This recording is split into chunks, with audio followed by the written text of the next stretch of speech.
Hello and welcome to another Spark AR tutorial video. In this short series we'll be looking at the NativeUI, some of the changes and how to build a variety of effects using the picker and the slider. So what we'll be doing in this video is we'll be creating this effect you see on screen now, where when I toggle on these NativeUI picker options, it will change the material texture on this face paint material. Also toggle whether or not these particles are shown or not. And as you can see, if we look down here in the patch editor, this is all also controllable via our patch link, which is taking our value from whatever our selection is here, then giving us a value here that we can then tell to trigger or to offset other things. So for example, we could tell to play a sound when we trigger element number 4 or number 3 or number 2 or whatever. And these icons here we can obviously change as well. We'll go through that as we go through this project. So first thing I'm going to do is I'm just going to create a new project and we'll start from the very beginning. So be right back.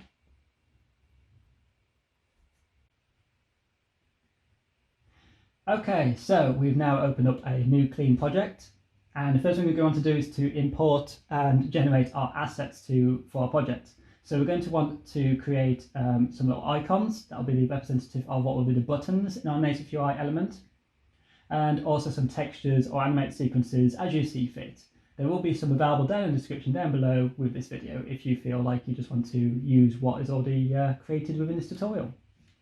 Okay, so I'm just going to go to Spark. I'm just going to import these from my computer. And I'm just going to import the first 5 because we're going to have 5 buttons in our script, like so. So we've got our 5 textures. Now I've done that, I'm going to bear in mind that it's important at this point to note what our textures are called, because we're going to need to reference these in our script. So you'll notice I've named these 1, 2, 3, 4 and 5 according to the image that's shown. I'd recommend keeping your naming conventions fairly simple and something similar, just to make your life easier when we get to the JavaScript stage. I'm also now going to just create some materials. So the first one I'm going to create is going to be called Mat1. And I want to make sure that this is set to be flat, and the advanced render options are set to not use depth task. This will stop it, so when we're using the face mesh, it'll stop the face mesh going into the background and causing some issues with the way our planes align and our clipping that could happen. Now I've done that, I'm just going to duplicate that material. I'm just going to rename this second one to Mat2. And I'm going to do this a couple more times, just until I've got 5 different materials for the 5 different buttons we're going to have in our effect. So again, this is a bit tedious, but this is just what we've got to do. We've got to go through the setup first before we can crack on with the script. There we go. So Mat 1, 2, 3, 4 and 5. And now I just go to each one of these materials and assign it to the appropriate texture. Like so. There we go, 3, 4 and 5. Okay, so now we've done that, I'm going to go to Add Object. And I'm just going to add a face tracker and a face mesh. So I could either go to face tracker, then add a face mesh after that, or the simplest way is with a clean project, but just select face mesh and click insert. This automatically adds our face tracker and our face mesh in. I'm going to make sure that I keep a note of what this is called. I'm not going to rename this, but you may want to rename this, but if you do rename this, make sure you make a note of it, because you're going to need to reference this in your script for your JavaScript later. I'm just going to give this the default material of material 1, like so. And next thing I'm going to do is, because I want to have the particles behind the user, I'm actually going to create a rectangle, which will also create as a canvas. Selecting this rectangle, I'm going to make the width of our screen and the width of our height. I'm going to drag my face tracker to be, drag my canvas to be above my face tracker, like so. So we should have the canvas sort of below the face tracker, because if we remember, whatever's at the bottom in the scene is actually what's on the top in our hierarchy. It's the inverse to Photoshop. So with that done, I'm going to select my camera. I'm going to go to texture extraction and segmentation. Go back to my rectangle. Select materials, create a new material. This new material I'm going to make sure is flat. And I'm just going to call this material segmentation. Give this the texture of our camera. Go to alpha, turn that on and give that our segmentation texture. And now we should have our user cut out from the background. So if I just prove this by turning on the webcam, so you can see how it's sort of showing me as it is. Just to give a clue that it's actually working, I'm just going to add another rectangle in just to show that we have got separate planes going on.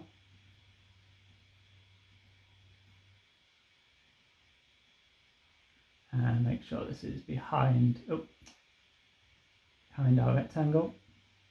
So as you see, we've got the user, we've got the face mesh in front of the user, and then we've got a background that we could be replaced or removed afterwards. And you may find that the results will vary depending on how good the camera is in your device and how it interprets the user. As you see, it's still causing some clipping because it is losing me a little bit because I'm using an inbuilt webcam on my device, which isn't perfect. If I ever want to adjust that, I can always go to my segmentation down here, adjust the mask size to make it a bit bigger, and also adjust the softness around the edges, and that should helpfully adjust it a bit. But you won't get a perfect result with segmentation if your device has a poor camera like my laptop does. Anyway, I'll just go back to the default person. There we go. And I'm just going to remove that rectangle I've added because I don't need that. That's just for illustration purposes.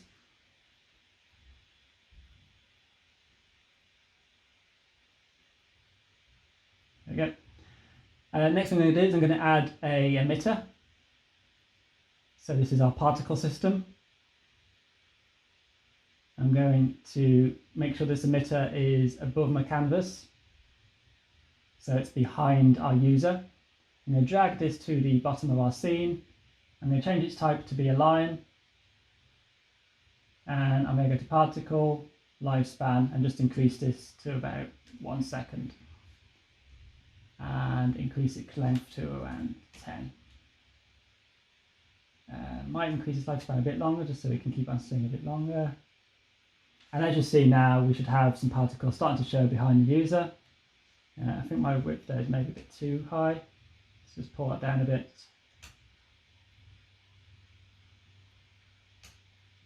Like so. So we should be able to have the user, the particles behind the user, and the face mesh as such.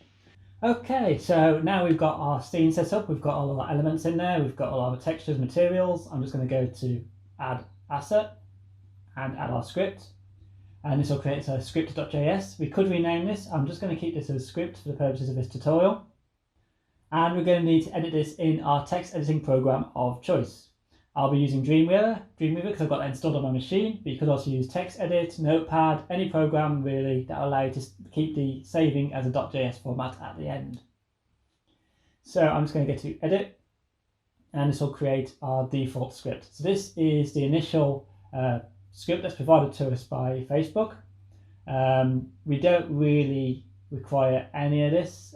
Actually, no, the only bit we're kind of going to need to keep is this bit here. So I'm just going to delete everything below that. And now, first thing we need to do is call up our values and our scene projects. So I'm just going to, I've got a piece of paper in front of me so I don't go too far wrong. So I've made a note of the script before. And if I go too fast, remember you can always pause this video, and also this will be available in the project link in the description down below. Okay, so I'm just going to start off by typing const for constant. Materials, making sure our capital M equals require, open bracket, apostrophe, or quote mark, and we're going to type in materials and semicolon, enter, const NativeUI with a capital N and a capital UI equals require, open bracket, quote mark, NativeUI, semicolon, const textures with a capital T equals require, open bracket, close mark, textures, close quote mark, close bracket, semicolon, and const patches equal requires, open bracket, quote mark, patches, quote mark, close bracket, and semicolon. So this is just calling up our default modules within Spark. So it's opening up the scene, it's looking for the materials in our scene, it's launching our NativeUI, so it tells Spark it's going to have an NativeUI element. It also tells it that this will be able to be linked to our patches later on. So this is just our initial firing premise. So one of the biggest changes between version 85 and previous versions of Spark is the use of some of the changes of some of the terminology. For example, there's now a new term that you need to get your head around, which is promise, and find first and find all. So these are the new things we're going to need to use to trigger this effect, or trigger the NativeUI slider or picker.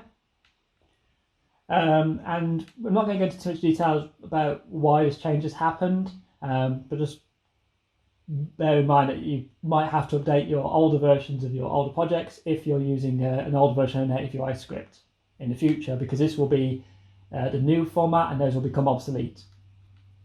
Okay, so I'm going to type in promise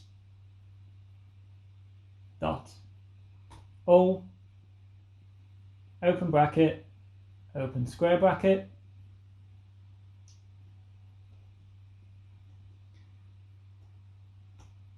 and I'm just going to press enter. Now, because I'm using Dreamweaver, it automatically gives me a closing square bracket and a closing bracket. Your text editing program may not do that. So later on when we get to the end, make sure that you do close this off. And again, like I said, recommend watching the video and pausing the video and that such. So next thing I'm going to do is I'm going to call up our textures. So I'm going to type in textures dot find with a lowercase f, first with a capital F, all in one word, open bracket, quote mark, 1, close quote mark, close bracket, comma. And what this is doing here is this is looking for the first texture that is called 1. So it's actually looking for our first texture that has a name given to it of 1. So whatever you've called these textures is what you need to reference them as in here. So because we've got 5 of these, I'm going to copy this and just paste this 4 more times and just change this number within this these little quote marks to be the next texture along in my sequence. So there we go. I'm now going to leave a space and type in materials dot find first, again lowercase f for the find, uppercase F for the first, open bracket, open quote mark, and I'm going to type in mat1, and I'd close quote mark, close bracket, comma, and what this is doing again is it's looking for our materials and our material named mat1. So again, making sure you've got your name conventions and you make sure you type them exactly the same as you've entered them into your Spark project. Any spell mistakes or change in case will cause this effect to potentially have errors. So I'm going to just copy that a few more times and rename each mat2, mat3, mat4, mat5, because that's what I've named my other materials. Like so. Again, I'm going to leave a space. I'm now going to type in scene, which is an uppercase S, dot root, dot find, first, open bracket, open quote mark, face, mesh, 0, close quote mark, close bracket, comma. So again, this is looking for our scene. So it's going through our scene here. It's looking for, within the root of it, and it's looking for an object called face mesh 0. So this is where you can reference this back to 3D models or planes or any other object within our scene. We just need to make sure that we've referenced the correct name of it. And this is where you'd import it and call it up here. So I'm using face meshes for this tutorial or this video, but bear in mind you can use this with other things. Just make sure that you rename this to the appropriately named object within your scene. Like so. So once we've done that, I'm just going to remove the space that's been given to us. And I want to make sure that I've closed square brackets. So wherever we have an open, we need to make sure we have a close. So we've got an open bracket here, so we want to close down here, close, open square bracket here, close bracket before that. So we should have it like this. I'm going to leave a space, and then I'm going to type dot, or kind of punctuation mark, dot, then open bracket, function, open bracket again, so we're going to have a nested bracket, results, close bracket and close bracket. So we should have something that looks like on the screen at the moment. And I'm just going to double check something in a second, but I think, yeah, that's correct, I think. And then I'm going to do enter. I'm going to open up our brace, which is this curly bracket.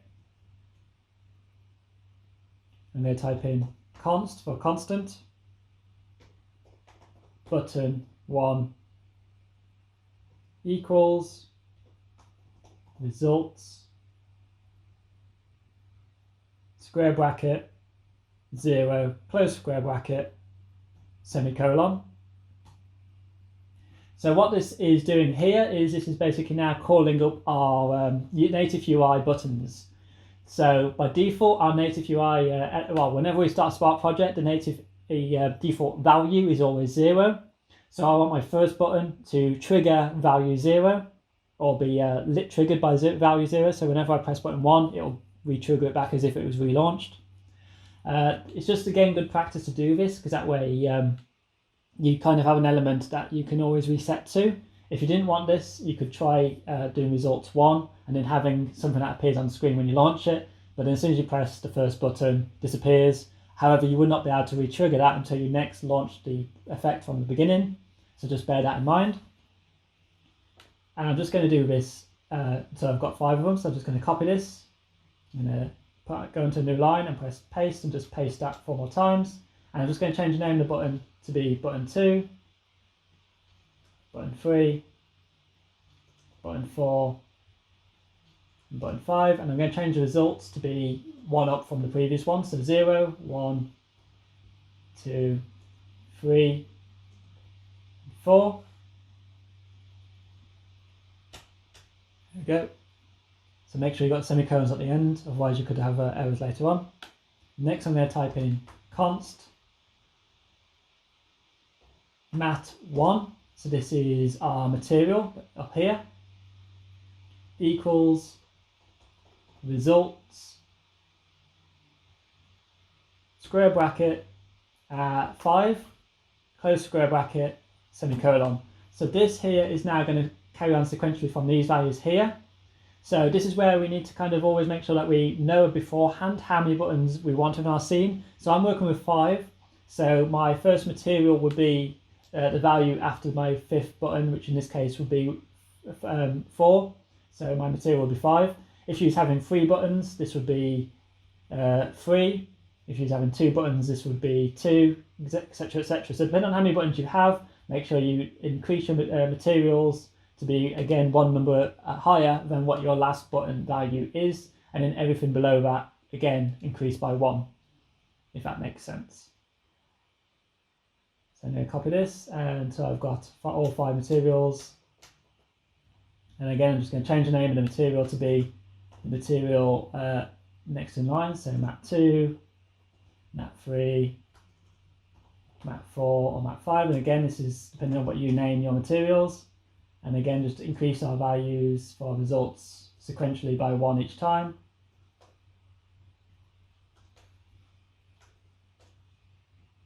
There we go.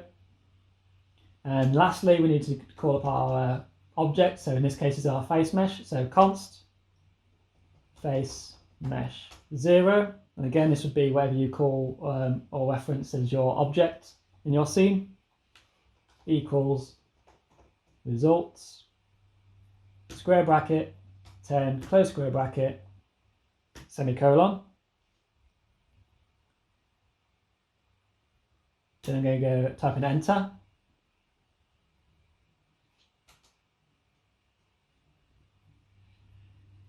So we should have a space, and then I'm going to type in, check my sheet, const config duration, make sure it's spelled correctly, equals, and then open our brace. And then I'm just going to give some space in between our opening brace and our closing brace. And again, if your program doesn't give you an ending brace, make sure we put an ending brace in when we've finished this next part. Selected index colon 0 comma, enter items colon square bracket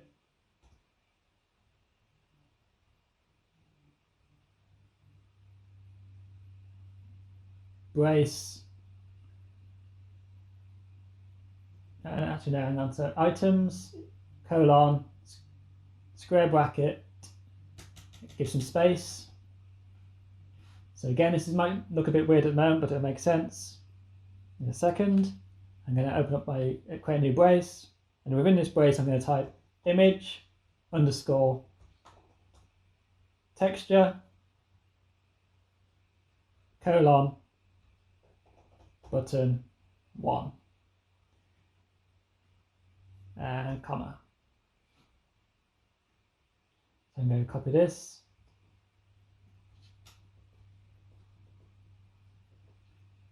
so button 1, button 2, button 3, button 4, and button 5. Now before I go any further, I'm just going to quickly check something, because I can already see that it's something not quite behaving the way I'd expect it to. So I'm just going to quickly save this and open up my example script. So I just quickly checked back through my notes, and I straight away kind of worked out what the issue is. Here where I've got then functions results, there's an extra sort of bracket that we don't need there. I'm just going to remove that, and now you should see that we should have everything highlighted like so. So for me, using Dreamweaver, it actually tells me what the issue is by things not being color coded. So I know that these should be color coded purple because these have already been referenced earlier. So hence why I was kind of getting a bit concerned by an issue. But I've just made sure that I fixed that by removing the erroneous extra addition I did there, and it should be correct. And again, if you get lost or confused, pause and type as you see on screen. Okay, so now we've done our 5 buttons. I'm going to now need to call up our materials. I'm just going to make sure that I close off my items. So to do that, like I said earlier, wherever you see an opening or an open bracket, we need to always make sure we close it. So close bracket, comma, and then space. And we're now going to type in mats colon square bracket, and then leave some space again. And now we're going to type in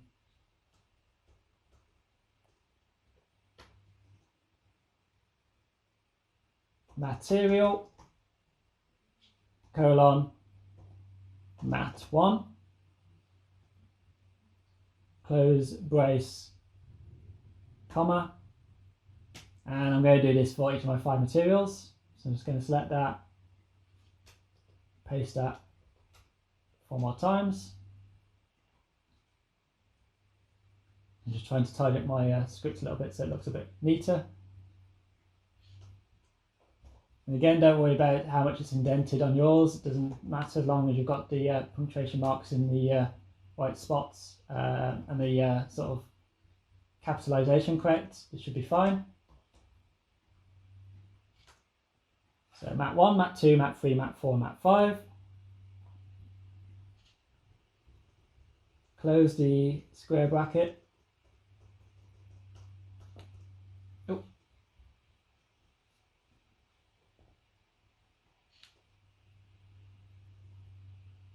Let's close square bracket, comma. Actually, no, we don't need a comma again because we've referenced everything there, so we can just close square bracket. And then we want to close our brace, which is the curly bracket, and then semicolon. I'm just going to remove these at the bottom just so they don't cause any confusion. So you should have something like you see on the screen in a moment. Then I'm going to type in const picker equals native with a capital N UI dot picker semicolon enter. Picker, again all in lowercase, dot configure, open bracket, config duration, close bracket, semicolon, picker dot visible equals true, semicolon, and then finally picker dot selected index with a capital I dot monitor open and close bracket dot subscribe open bracket function open bracket again val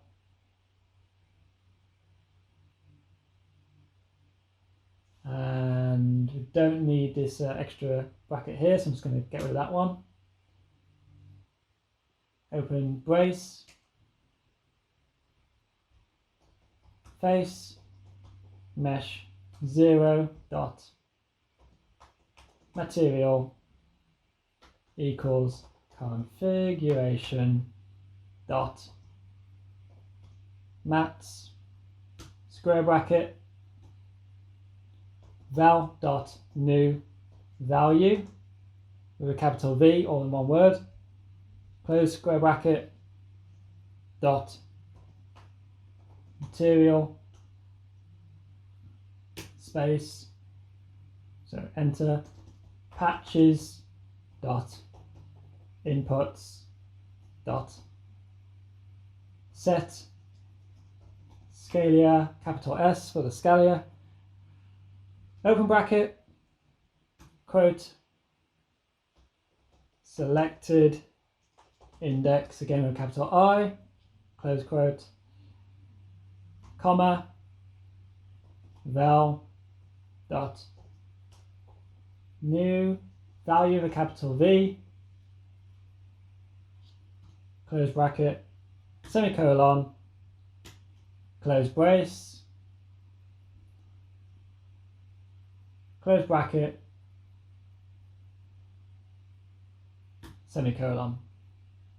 And then to finish it all off, we should have one more brace, one more close bracket, and a colon, semicolon, sorry. So again, if I've gone too fast, I'll pause it here, but you should have something that looks like this here. So what this is doing here is it's calling up our face mesh and the material that's assigned to it, and then giving it a new value, which will be picked up from this value, from this index here. So every time it's pressed one of these buttons here, which relates to this values here, it will then change the selected index to tell it that if the index is changed, to then assign it to the materials here. So one along, so 5 is 0, 6 is 1, 7 is 2, 8 is 3, 9 is 4, for example. And I'm just going to make sure that's fixed. So now we should be able to file and save this. And if we go back to our Spark project, You'll notice that nothing has happened. So I just need to save. Now, what might happen is your project might not show the buttons to begin with. So if that is the case, we need to go to our textures, select all of our button textures. So 1, 2, 3, 4, 5 in this case. And we go to manual compression and turn off compression. So no compression, like so. Then file, save again. Then close our project. And we're just going to reopen it. So let's reopen that project. Let's see what's going on here. So from script, new number. So why is this not coming up? So we should go to, let's have a look. So we go to project, edit properties, capabilities, NativeUI. And we want to enable the picker, like so. There we go. So we go to project, edit properties, and turn on our picker, and it should now show up all of our little picker options with the textures 1, 2, 3, 4, 5. Now, just to quickly show you what happened if you don't see them sometimes. Sometimes they may not appear if you don't have compression turned on. So if I turn those off, and I press save, and I restart, you now notice that those buttons disappear, even though we have the capabilities turned on. This is why we need to make sure that our textures for our buttons are set to have no compression on. Because so if we just restart it now, you should now see the buttons show up. And when I click on these different textures here, the material here is now changing to be either mat 1, mat 2, mat 3 or mat 4. So if I make any changes to, let's say, mat 2, and I wanted this mat 2 to be, let's say, what do I want it to be? Let's just make it green. So if I wanted to say mat 2 now to be green, if I now select 2, the button will stay this texture, but the material will adapt. Now you can also do a lot more with this, and we'll go through that in the sort of offshoot video that'll follow this one. That'll go through some extra things we can do to achieve some more finesse. But for now, you should have a working UI element that changes our material on an object in our scene.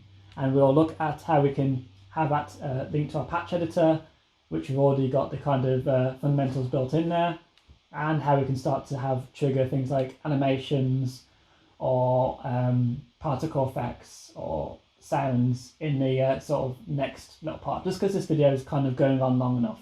So remember to like, comment and subscribe, and I'll see you again soon. Goodbye.